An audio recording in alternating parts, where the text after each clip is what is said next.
Para el ronquido hay muchas causas.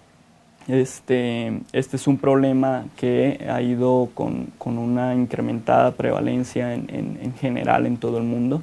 Se sabe que en Latinoamérica alrededor del 20% a 30% de las personas tienen ronquido y es causado por problemas de sobrepeso y obesidad. Es de los principales factores que actualmente nos están afectando.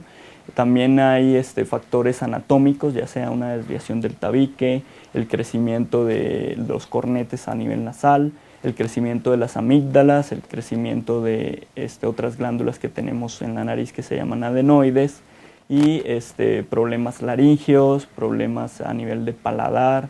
Hay muchas causas anatómicas y fisiológicas que nos causan este ronquido.